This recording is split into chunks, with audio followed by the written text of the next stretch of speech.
Touchdown, West Philly!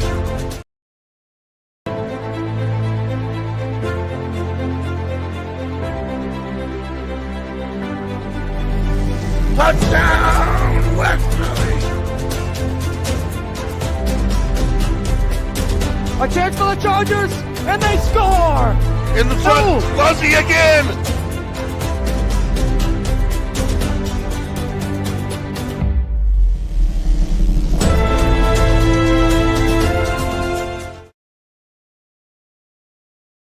Hello, everybody, and welcome back to Mindset Mastery with the man, the myth, the legend that is Paul Gencarella Jr. How are you, man? Well, thank you for the introduction. We know that I'm a man. Yep. A myth to some people. A banana for sure. Banana. I love banana. And legend, that might be after my eulogy. Okay. Might be after the eulogy. All right, I hear you. We'll go from there. Can we get you a banana suit? I was the mascot in my college. I was a greyhound. All right, my So goal. dog to a banana might be an upgrade. My goal is to get you. It may be Halloween this coming year, in October. Okay. My goal is to get you to do this show in a banana costume. I say it enough. We should probably get the clips of how many times I use the term banana. Yes. You know, absolutely. We can do that. That's probably can be done, especially with AI. Yeah, I'm pretty sure that I could just put in banana and it will come up with all of the Paulie G from Westerly. He's a banana. So I texted you at 6:30 this morning, something like that. Yeah, you were apologetic for the time. I said, listen, 4:30s. Anything before that's early. I was listening to a meditation this morning on manifesting. Yeah. And they talked about the 5 steps of manifesting in that. And so those were. Yeah, I'm looking at your text right now. Yeah, my phone is not letting me. Okay, the course. 5 steps were dream it, believe it, work at it, achieve it, receive it. Yeah.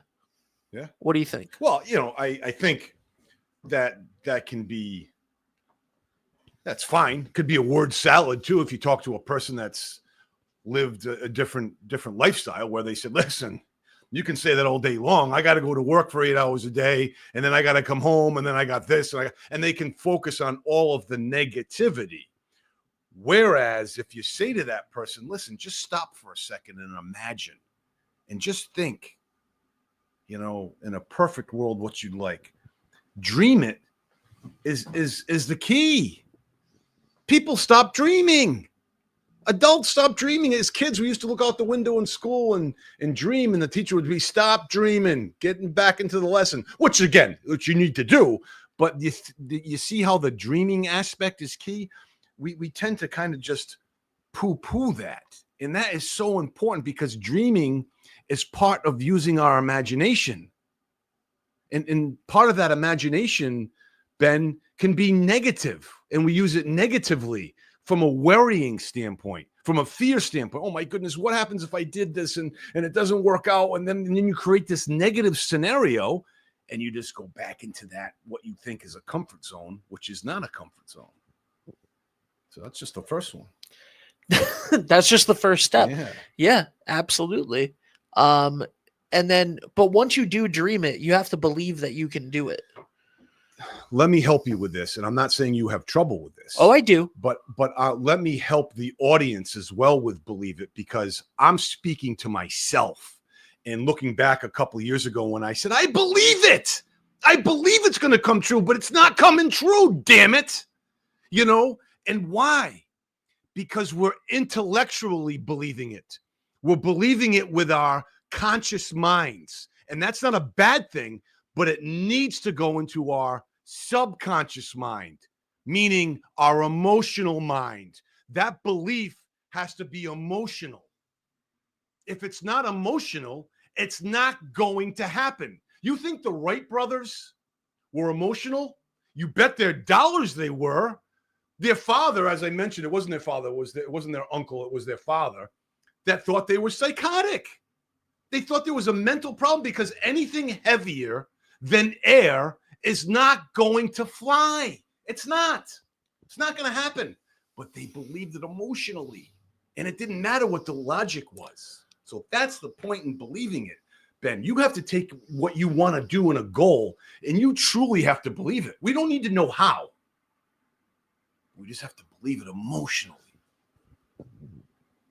Yeah, that's putting yourself in it emotionally. I think that I think that that's the difficult thing, right? Because if you want to do something that you've never done before, it's hard to make yourself go, no, that's, I've been a schlub for 37 years.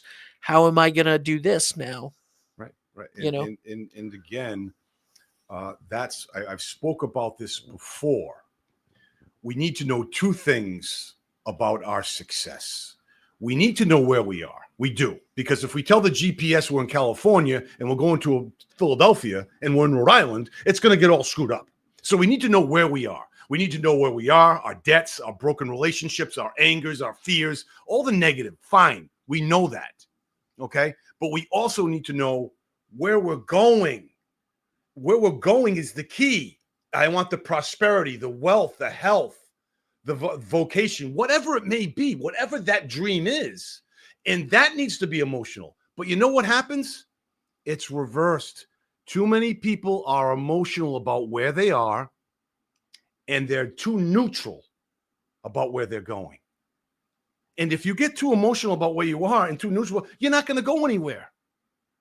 No one is going to go anywhere. Or you're just going to be that guy that says, I got to work 8 hours a day. This is where it's going to be. And I'm not happy and nothing can change it. Well, okay. If you have that mentality, yes.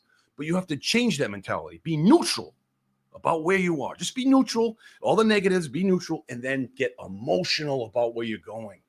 But that emotion needs to be controlled by your intellect. That's the caveat. That's where I went off the cuckoo's nest and spent time in a psychiatric institution in 2018, in 2019, because I thought being up here was fine.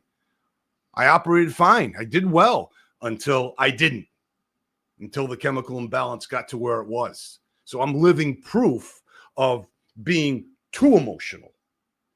Has to be in check with your conscious mind. Your conscious mind has to control that.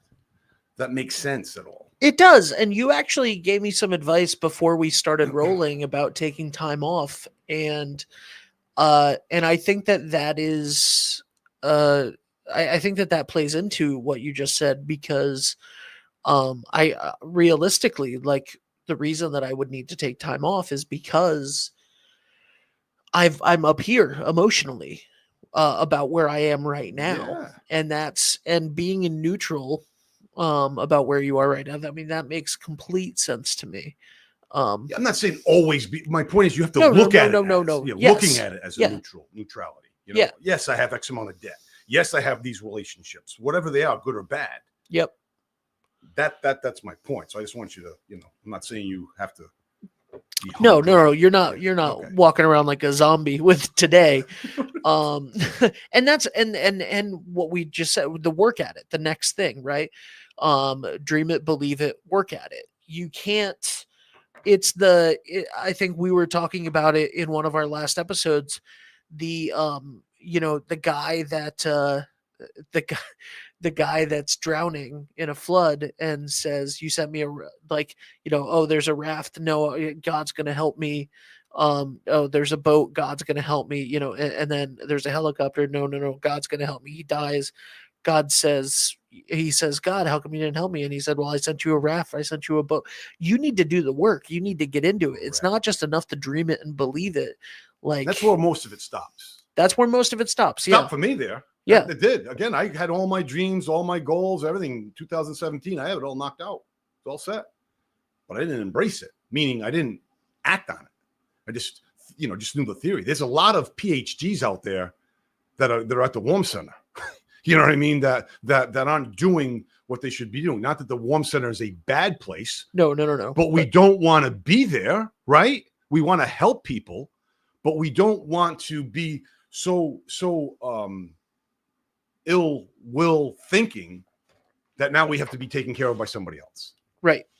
We want to really do it ourselves and really act on this and turn our lives around. And there's a lot of great stories from the Warm Center that show just that. You know, they were here, then they went down here, and now they're back up here because of the help in the services. And that's a great thing. So I don't want that to take away from our conversation, but there's a lot of great stories that go terrible, and then we just leave them at the terrible. But those terrible stories then come back up here because of the other people being philanthropic, helping out, lifting them, and showing them the way and getting them reacclimated. Yeah, absolutely. I mean, you couldn't be more right about that.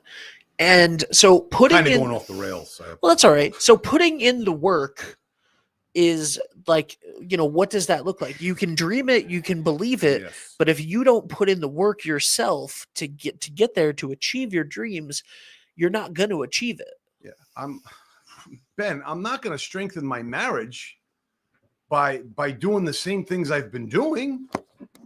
If what I've been doing has been working and it's been working well, I'm going to keep doing more of that. But I'm not going to keep doing the things. If I want my marriage to get better, I'm going to need to do better things. And it's not my wife. It's me. It's not, a relationship is not 50-50 like some people thought or some people think. It's 100% zero.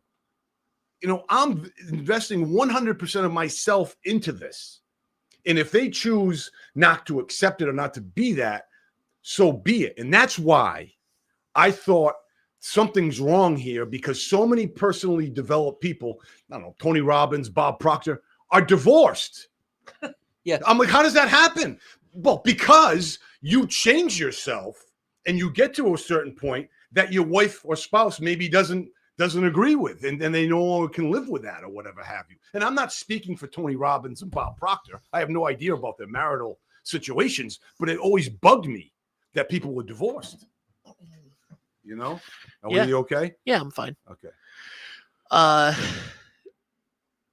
So that's a huge component of the whole. What were we talking about? The work? yeah, we were talking about putting in the work. Yeah, and putting in that work. When it comes to this and who I shape myself to be as a father, as a dad, as a friend, as a companion, as a colleague, I have to work within myself. Everything that I want, everything that you want, and everything that you want is there within you. Yep. You can never, ever truly desire something that you don't have. You already have it. If you want to be, like, say I wanted to be an athlete, a professional athlete. Well, I think I knew that in 7th and 8th grade. You know what I mean? That was no longer the case. Right. Because, you know, I was, number one, unwilling to put in the work. You know what I mean? I'd be goofing off, doing whatever I wanted to do. Nah, I don't want to practice. I don't want to do. Well, okay, then that's your destiny, so to speak. What is it going to be? And I think that's where so many people have trouble now, whether it be my daughter, who's in her first year at CCRI, and she's just kind of floundering, figuratively speaking. Yep. Or my oldest son, who's got a job lined up in the summer with a company that could be philandering as well in a certain respect. So it's not just, you know, because you have all the checks boxes. You know, you have to have the fact that we are spiritual beings with intellect that live in a physical body. The body is what is the instrument of the mind. Yeah. So that's what most people don't get. You know what I mean? When we want to lose weight, we want to have better relationships, when we want a better vocation, we don't change our behavior, because that's only going to be temporary. The mind controls it all. If I'm still 30 pounds overweight in my mind and I change my behavior, yeah, I might lose the weight, but eventually it's going to go back to where it belongs. Same with a report card, same with a financial statement. Yeah, we had a great year, we're doing well, and then it goes back down to where you normally are or whatever. You know what I mean? So you have to understand it's a mindset shift. It's not just a individual, it's a company. And I think that you're going into the last two things of this, which is achieve it and receive it. Because what you just said is that, yes, you can achieve it. If you put in the work, If you dream, believe, and put in the work, you will achieve. More than likely, you will achieve whatever it is that you're trying to do. But if you don't receive it, and that's the topic of today's episode, if you don't receive it, everything's going to go back to square one. If you don't, like, if your partner is putting in 100% and you don't receive their love, you're going to lose it eventually. If you're getting your work done, but you don't believe that you should have the money in the bank, you don't believe that you should have the success, you're going to lose it, because you're going to subconsciously act in ways, because you don't believe it, because you refuse to receive it, you're going to act in ways that will eventually cause you to lose those things. Yeah. And I think one of the things you hit on is self-esteem. You know what I mean? If you don't think you deserve it, well, that's part of the belief aspect, but receiving and achieving, the house that you want to build needs to be complete, needs to be finished before you start it. You have to finish it before you start it. And what I mean by that is you have to have the plan in your mind and then put it down on paper, just like an architect would do. And he designs the plans. You got the plans. You're like, oh, wow, this is going to be a great house. Look at this room, that room, and everything. Yeah. Yeah, you may tweak it while you're there and while you're going. But if you just started to try to build a house by putting a brick down, right. You'd eventually go, what am I doing? Where am I at? Yeah. What am I, you need great insight. Absolutely. Yeah. That was great insight. Right? Well, it's what you just said, essentially. Like, you have to, because you might think, like, what do you mean you have to have the house built before you build it? No. You have to know where you're going. You have to know what you're doing. You can tweak it as you go. But if you're just sort of swinging for the fences and you have no idea why, then you're never gonna achieve it. Right. So yeah, I think that's wonderful. Why do you think, with the people that you work with and your own experiences, why do you think people block receiving good things? Well, to me, the scientific answer is the way our brains are formulated and the way our brains are made. It's for the fight or flight structure of them. We have to be on alert like cavemen, to see if a dinosaur's coming to eat us. But in all seriousness, we're all tuned in to the negative. That's how our brains are formulated. It's not like our brains are formulated to not see the tragic car accident and to look at the beautiful sunset. That's why the newspapers, that's why the news programming, that's why social media is dictated the way it is. It's to get that boom, bang, crime, fear, negativity that our brains are conditioned to go towards that. So then if you live in that environment regularly, not even knowing how toxic it can be, you're not going to get out of that toxicity. Did I pronounce that correctly or whatever? Enough. You know what I mean? Enough for an Italian from Westerly. Yeah, toxicity. Yeah, toxicity. So that's the issue. Nobody breaks out from a prison that doesn't know they're in a prison. There's so many of us are in that prison that we have no idea we're in. It's like a slave to sin, they say in scripture and all those types of things. We're a slave to our own conditioning. The only thing we need to change to get better is our thinking. That's all. Once we change the thinking, then that goes into a feeling. Then that feeling goes into an action, and that action will then cause a reaction, which gives a result. And it's that simple. And you need to understand it in order to live it. If I didn't know the law of gravity existed, I'd leave this room, throw out this window right now. Let me just go out the window and I'll go to my car. And I fall down and break my two legs. Well, that's the law of gravity working at a negativity for me. Yeah. So what we have to understand is that we have to work with the universal laws of cause and effect, polarity, gestation, all these universal laws of obedience, laws of things. I'm learning all these things, and I have to study them and to make it work for me. But if I'm a good guy, Ben, and I come out and I say the right things to you, and I tell the audience how great they are and everything that's going well, but I'm a jerk to the clerk at a gas station or to a store, what's that saying? Yeah. I'm not living within harmony. Whatever I put out in thought, word, and action, I'm only going to take that on. And everybody believes that. I haven't met one person that doesn't believe that. But do we live it? Do we do it? Do we act on that? Do I treat the customer service rep that wants to sell me solar or whatever the heck it is? Most people don't even answer these calls. That's probably the number one problem for me. Well, you like to, yeah. But I like to talk to people. You like to talk to people. But if I treat them negatively, sarcastically, then that makes me worse than I was in the beginning. And that's the impression of increase. Not only to make people feel valued, but to leave things better than when I found them. And did I leave things better than when I found them at the start of this conversation with the customer service rep, to Ben Barber, to the clerk at the station, whatever? That's what I start thinking. I'm like, holy cow. It's not just work. It's not just money. It's not just relationships. It's everything.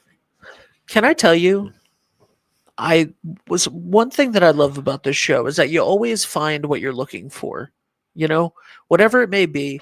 I'm a little anxious today. I don't know why. I think I might be overheated, actually. I'm definitely overheated because I think I'm over. You want to shut that heater off? I'm definitely overheated in here. But one of the things that I think is great about finding what you're looking for is that I'm currently using a handheld microphone right now because I took Walker. Yeah. I took the it's not that long. No, it's not like Chris had one of those. Chris, right. But this is just a normal. It's long. It's a little Can long. they see you on this thing?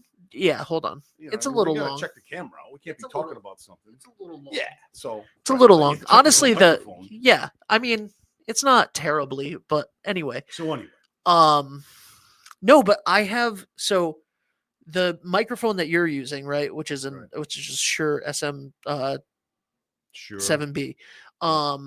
That microphone EAC 25. Well, no, that's just a different number how on good I am about this stuff. The SM7B. I have another one that I've been meaning to, but it was stuck on a pole. It was stuck on a the thread was it got threaded onto an arm, onto a mic arm.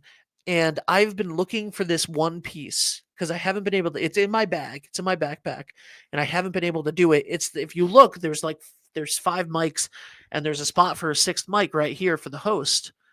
And there's nothing. I haven't had the mic, right? And the reason I haven't had the mic is because I can't find this one piece. So I'm over here anxiously looking around the whole, I'm just moving around, whatever. And by the way, my anxiety, he got 3 degrees cooler in here. My anxiety is pretty good right now. It was pretty hot. So it says 90 degrees. I don't know if that's the case. It's not 90. No, but that's the. So anyway, I literally. I looked around for this morning, couldn't find it anywhere. Yeah. But I'm sitting here leaning back, trying to get my anxiety, and I just look over and I'm like, oh my God.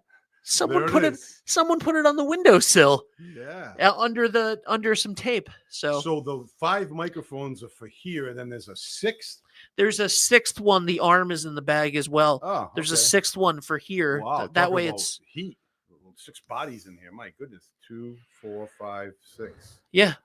Get heated up. It's heated up now with 2 guys. Although I output, my vocal emotional output's probably 6 or 7 people. That is true. I'm a banana. You are a banana, and because of you're almost banana bread. You're so hot. Ooh. You're like a banana in an oven. Yeah. But bread, butter. Ooh. Yeah. Well, Paul and I are going to go get breakfast. Right. So anyway, but yeah, the only time that there's 6 people in here is when Ken Collins is in here on Saturday mornings. Right, for the sports open. For the sports open mic, yeah. Tight in here. It's a little tight sometimes. Although it's no different than my dad at Toscano's Men's Shop. And on Saturday we're going to be at Toscano's Men's Shop. Yeah. Nice. Pop. So is he going to be wired up? Is he going to be mic'd up? He always yells in the background, and they say, "Paul, you got to carry a microphone because people can't hear you at home." I know. I would love. Although he watches the show when it's live. Yeah. On the computer. So at 80 years old, he can still manage that and take care of that. So that being said, now that I've found the piece that's missing, I have no idea how to put it back on. So that'll be a time. That'll be a thing for another time. Paul Gencarella helping you, or junior or senior. For sure, you had some visual stuff that you wanted to do today. What's that? What's going on? Again, one of my faults is my passion, is my energy, and my excitement. And I say a fault because my intellectual mind, Ben, doesn't control that. And I'm trying to make the case from a perception standpoint of what I perceive. And I'm trying to drive home what I perceive. Is this on camera? Yeah. Does this come up on camera well? Yeah. This old man, listen, he's got a beard. He's got a, little bushy mustache. His eyes are squinted. He's wearing some type of a hat and bowl type thing. Why can you not see this? I'm like, yeah, I guess I can. Because you know what they're looking at the other side of the table? This is their perspective. They're looking at a chicken or a rooster eating feed from a bowl. You know what I'm saying? So sometimes we get so focused on making our point, showing our perspective, as opposed to listening. Paul Gencarella Jr., listening and find out where people are so you can understand their point of view. And that's where a lot of companies fail, is the ivory towers say, this is the way it is. That's the way we've done it always. This is the way it's going to be done. And they don't care about the smaller people, whether it be executives or the lower paid people, and their perspective and their wants, their dreams, because some of those people have the better aspect for the company because they're in the body of it all day long, and that's what I wanted to drive home is, like imagination, perception also is a higher mental faculty if we use it properly. And if we say, this is my perspective, but wait, let me listen to what your perspective is, and not listening to respond, but listening to understand. There's a big difference there. There's a big, big difference. And that's where I would get in the way of myself. And from time to time, I still do. I'm like, geez, why'd you have to interject? Why'd you have to ask about that detail of the story when it has really nothing to do with the story? But the guy had to stop his conversation, answer my question, you know what I mean? And it's just little things. But those little things make bigger things. You follow me on that? I completely follow you on that. How'd you like that visual, by the way? It'd be perfectly frank with me. If it wasn't that great, then just let me know. I'll get another one. I liked it. I liked it a lot. But you see what I'm saying? You're trying to explain to people what this is, but they're like, yeah, but you're explaining it, and I'm looking at this. Yep. You know what I mean? You have to look at people's perspective, whether it's your employees, whether it's your bosses, whatever it may be, whether it be your wife, your girlfriend, your colleague, your friend. Find out their perspective. Amen. You'll be there. Amen. This has been fantastic. The 30 minutes goes by so fast with you, Paul. This has been great. Receiving things into your life, the good things into your life, is so difficult. And also knowing those steps, right? Dreaming, believing, putting in the work, finally achieving it. But none of it matters if you don't receive it, if you're not open to receiving those good things in your life. And, you said earlier that a relationship isn't 50-50. It's 100%. And you said 100% zero. I think a healthy relationship's got to be 100, right? Well, we're not worried about that. But you're not worried about the other person. It's 100% on your end, and then whatever they bring. Well, they should be bringing 100%. And they but should I'm not going to worry about that. Exactly. If they're bringing in 50, I'm not going to give them 50. I'm giving 100, Ben. Yeah. That's what a marriage is. That's what a friendship is. Yeah. That's what a business relationship is. Well, this guy doesn't carry his weight. Okay, then get the heck out of it then. Yeah. If you don't, but you have to do your part to bring 100%. Yeah. And if you're not doing your part to bring 100% into a situation, right? If you're not doing the work to dream it, believe it, work at it, and then achieve it, if you know that you're not doing 100% in those things, you're not going to receive 100% of receiving whatever the good stuff is that comes from it.